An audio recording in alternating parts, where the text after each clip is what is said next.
അൽ മുഅ്മിനു ഗിർറുൻ കരീം, മാന്യനാണ്. അതുപോലെ തന്നെ അവൻ ആളുകളാൽ പൊതുവെ വഞ്ചിക്കപ്പെടും. വഞ്ചിക്കപ്പെടുക എന്ന് പറഞ്ഞാൽ ഇതിൻ്റെ അർത്ഥം ഒരിക്കലും ശ്രദ്ധിക്കുക, ഇതിന് നേരുപരീതമാണ്. റസൂലുള്ളാഹി സ്വല്ലല്ലാഹു അലൈഹി വസല്ലം അവിടുന്ന് പറഞ്ഞു, ലാ യുൽദഗുൽ മുഅ്മിനു മിൻ ജുഹറിൻ വാഹിദിൻ മറത്തൈൻ. ഒരു മുഅ്മിൻ ഒരിക്കലും ഒരേ മാളത്തിൽ നിന്ന് 2 തവണ കടിയേൽക്കുകയില്ല. ആ പറഞ്ഞതിൻ്റെ അർത്ഥം ഒരു തവണ ചിലപ്പോൾ ഒരു കടിയേൽക്കും. അള്ളാഹുവിൻ്റെ റസൂൽ സ്വല്ലല്ലാഹു അലൈഹി വസല്ലം അവിടുന്ന് ഇതുപോലെ ആളുകളുടെ സംസാരങ്ങളിൽ വീണുപോയ സന്ദർഭങ്ങളുണ്ട്. അപ്പോഴാണ് അവിടുന്ന് ഇത് പറഞ്ഞത്. 2ാമത്തെ തവണ പറ്റിക്കാൻ വന്നപ്പോഴാണ് നബി പറഞ്ഞത് 2 തവണ കടിയേൽക്കില്ല, 1 തവണ കിട്ടിയിട്ടുണ്ട്. അപ്പോഴാണ് പറഞ്ഞത് 2 തവണ ഒരേ പാമ്പിൻ്റെ മാളത്തിൽ നിന്ന് കടിയേൽക്കില്ലെന്ന് അവിടുന്ന് പറഞ്ഞത് അപ്പോഴാണ്. പക്ഷെ ഒരാൾ വന്നിട്ട് സത്യസന്ധ കരഞ്ഞുകൊണ്ട് സംസാരിക്കാൻ, എൻ്റെ അവസ്ഥ എങ്ങനെയാണ്, എൻ്റെ പ്രയാസം ഇങ്ങനെ നിങ്ങൾ കാണുന്നില്ല, എൻ്റെ നമ്മളെന്താ വിചാരിക്കുക? ഒരു മനുഷ്യന് കളവ് പറയും നമ്മൾ വിചാരിക്കുമോ? ഇല്ല. എന്നാൽ ചില കുശാഗർ ബുദ്ധിക്കാരെന്ത് ചെയ്യും? അതൊന്നും കണ്ടാലും അലിയൂല, എൻ്റെ അടുത്ത് അവൻ്റെ കഥ എന്ന് പറയും. പക്ഷേ മൗലവി റഹിമഹുല്ലാഹ് അദ്ദേഹം അങ്ങനെയായിരുന്നില്ല, അദ്ദേഹത്തിൻ്റെ സ്വഭാവത്തിൽപ്പെട്ടതായിരുന്നു.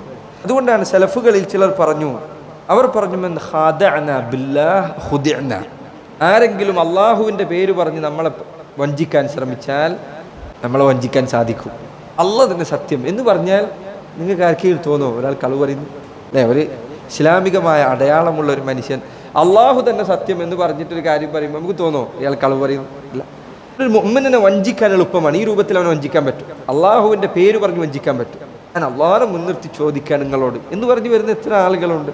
പിന്നെ നമുക്ക് ചിലപ്പോൾ ബോധ്യപ്പെടും ഈ പറഞ്ഞതിൽ യാതൊരു അർത്ഥവുമില്ലായിരുന്നു എന്ന് നമുക്ക് പിന്നെ ബോധ്യപ്പെടും. അങ്ങനെ എത്ര ആളുകളുണ്ട്.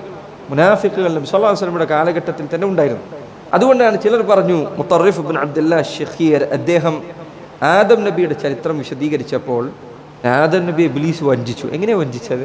മുത്തറിഫ് ഇബ്നു അബ്ദുല്ലാ അശ്ശഖീർ അദ്ദേഹം പറഞ്ഞു, ആദം നബി അള്ളാഹുവിൻ്റെ കൽപ്പന ധിക്കരിക്കാൻ, അതിലേക്ക് അദ്ദേഹത്തെ നയിക്കാൻ പിശാചിന് സാധിച്ചത് അള്ളാഹുവിൻ്റെ പേര് പറഞ്ഞുകൊണ്ടാണ്. ഇബ്ലീസ് ആദമിൻ്റെ അരികിൽ വന്നുകൊണ്ട് പറഞ്ഞു, എന്നെ അള്ളാഹു നിങ്ങളെക്കാൾ മുൻപ് പഠിച്ചതാണ്, എന്നെ പഠിച്ചത് തീയിൽ നിന്നാണ്. അതുകൊണ്ട് വല്ലാഹി സത്യം, അള്ളാഹ് തന്നെ സത്യം, ഇത് കഴിച്ചാൽ ഒരു കുഴപ്പമില്ല. ചില ഉലമാക്കൾ പറഞ്ഞു, അള്ളാഹുവിൻ്റെ പേരിൽ സത്യം ചെയ്തപ്പോൾ ആദം അലൈഹിസ്സലാത്തു വസ്സലാം അദ്ദേഹം ഒരിക്കലും ചിന്തിക്കുന്നില്ല അള്ളാഹുവിൻ്റെ പേരിൽ ഒരാൾ കള്ള സത്യം ചെയ്യുകയോ. അങ്ങനെയാണ് അദ്ദേഹം ഇബ്ലീസിൻ്റെ ചതിയിൽ വീണത് എന്ന് ചില മുഫസ്സിരീങ്ങൾ ഈ ആയത്തിൽ വിശദീകരിച്ചപ്പോൾ പറഞ്ഞിട്ടുണ്ട്.